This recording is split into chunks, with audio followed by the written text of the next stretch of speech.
Here's a quick video for Al Woodal to help him get over a bump in the learning curve about building the little table that we did in our recent woodcraft class. I'm going to start at the very beginning and take you through all the steps for tapering the leg.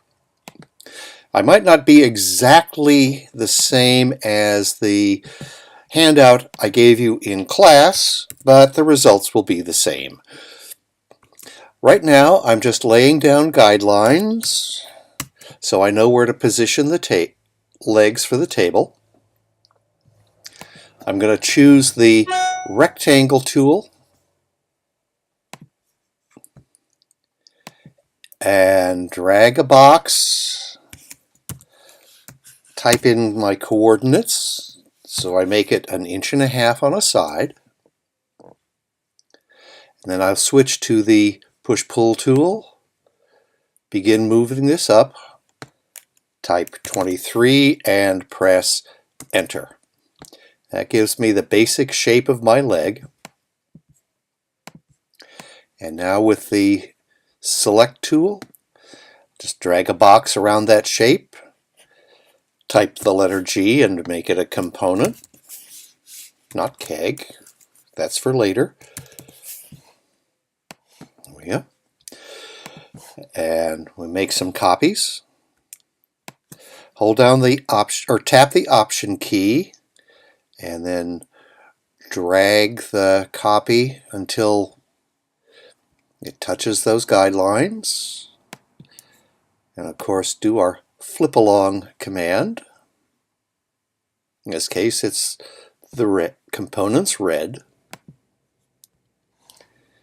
And now we'll do that again. Choosing both legs with the select tool and then going to the move tool, tap the option key, that makes the copies, and just drag along that guideline until I touch the other intersection there. And this time of course we have to do a flip along again, and that's in the green direction. Now, here's where you said you began to have trouble. I'm going to, with the select tool, double click on one leg. It won't matter which one. I'm going to zoom in close so you can see what's happening. I still have the select tool, and I'm going to click and drag a box from left to right. Well, let's back up a minute. I'm sorry. I've double-clicked on one leg, and it's surrounded with that box of dotted lines, and that tells me I can make changes to whatever is inside this box. Now, with the select tool, I'll drag that box from left to right around the top of the leg, and there you can see that that highlights all 4 edges and the face in the leg. I can just hold down the shift key and tap the middle because I don't need to do anything with the face. It's just those 4 edges. Now we're going to switch back to the move copy tool, and I'm going to hover it right at that corner. You see I get a little prompt that tells me I'm at the end. And just like copying the legs, I'll hold down the option key, that makes the copy, and start dragging down.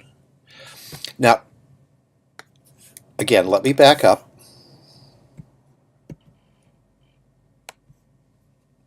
Select that again and deselect that. With most of the SketchUp tools, you click where you want the tool to start, then you drag and you click again, or let SketchUp snap to a dimension you've entered to finish the move. So we're going to do that here with the move copy tool. I'll get it right on that corner. I'll tap the option key to start making a copy. Now I'm going to click because that's where we're starting with the tool. I'll just begin dragging down along the edge of that leg. I'm going to type the number 4 because that's how many inches the copy has to move, and press enter. And as you can see, SketchUp has placed a copy of those edges 4 inches from the top of the leg. Let's just check it with the tape measure tool. Sure enough, 4 inches. Okay. We did this because we have to have a starting point for the taper on the leg. Otherwise, the entire leg gets tapered. Now, I'm going to show you a faster way to taper the leg using the Follow Me tool. We still have the leg open for editing. That's how it's termed in SketchUp. Going to switch to the tape measure tool. Get it right on that edge. Click. Start to drag. And before I click again, I'm going to type the fraction 3/8. And then I'm going to press enter.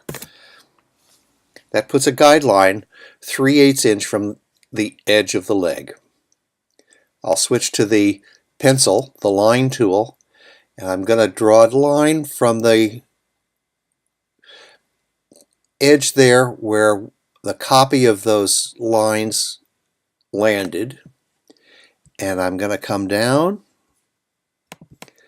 to where the guideline crosses the bottom of the leg, and again I get a little prompt to tell me when I'm in the right spot. There we go. And again, I'm going to use the select tool, and I'm going to draw a box around, this time it's the bottom of the leg. You can't see it, but all 4 of the bottom edges have now been highlighted.